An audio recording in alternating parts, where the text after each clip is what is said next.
You must be 18 years or older. That's the first line many adoptees hear when we're finally allowed to ask questions about where we come from. Then the reunification journey begins. My journey began at 18, when I decided to find my biological family. I remember my social worker sitting down and explaining the process to me, and then she gave me a fair warning. She told me that this process would not be easy, and that my biological family might not want to be found, nor contacted. And I remember thinking to myself, well, I really don't want to disturb my parents, the ones who raised me, their peace, so I'll just find my siblings. But she stopped me and she told me that's not how consent works for closed adoptions. One moment, walking in those doors turned into 5 long years.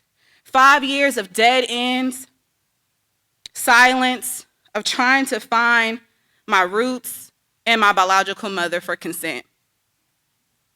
Then on February 26, 2019, I reached my breaking point from 2013. So I took matters into my own hands.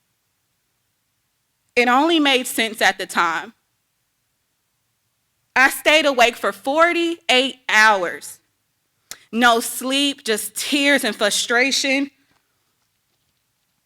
and just all the determination in the world. So I started searching everywhere.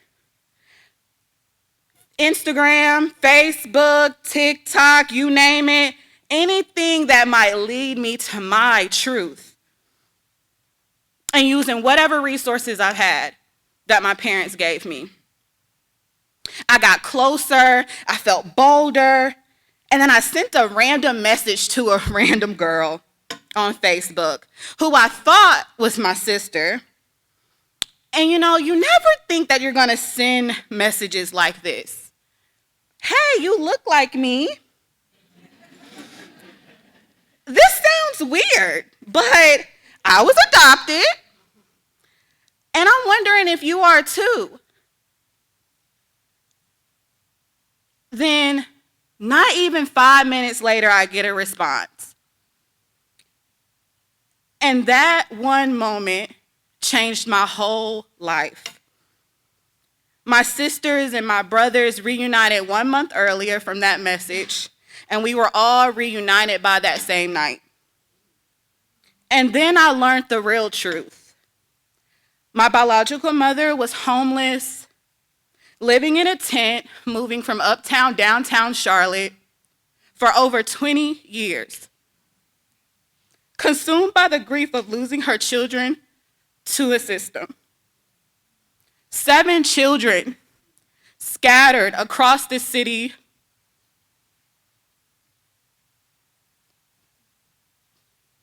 So my social worker was right. My mother wasn't ready. And not because she didn't care, because her mental health remains untreated. Case plans left undone, termination of rights completed by the courts. See, when I hear adoption, I don't assume my mother wasn't willing. But people always assume the worst about adoption. So in my line of work, when I hear stories like mine, I hear something completely different. I hear that my mother was unwell, not unwilling. And then it clicked. We don't talk about adoption. We don't talk about closed adoption. And we certainly don't talk about reunification and what that actually looks like. I remember the first time I met my siblings and that constant feeling of how do we get along and what roles do we really play in each other's lives now? And years after years of trying with one another, if you get it wrong, we argue, It feels like siblings, but the aftermath, it is not always reconciliation. Sometimes it's just going back to what we call associates, or taking my biological mother out on errands or a birthday dinner, and then the next morning you get a call. Yesterday was great, but God told me I'm not ready to be with y'all yet. And now I have to break that same news to all of my siblings, and it becomes a cycle. Mental illness revealing itself time and time again until one by one each child leaves her side because it's just actually too much to bear. So my calling through law and my career allows me to serve adoptees in this reunification journey because it can be safe and it can be healthy when we all understand how mental illness actually shows up. Enough of hearing stories told by adoptee parents, community leaders, and social workers, although they are important, but this is our story, by us and through us. And sometimes we're just stronger than what we think.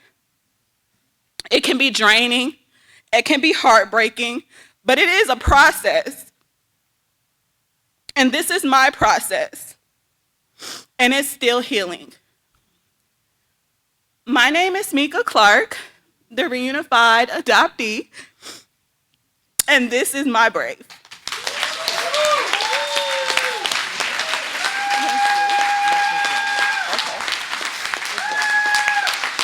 Thank you.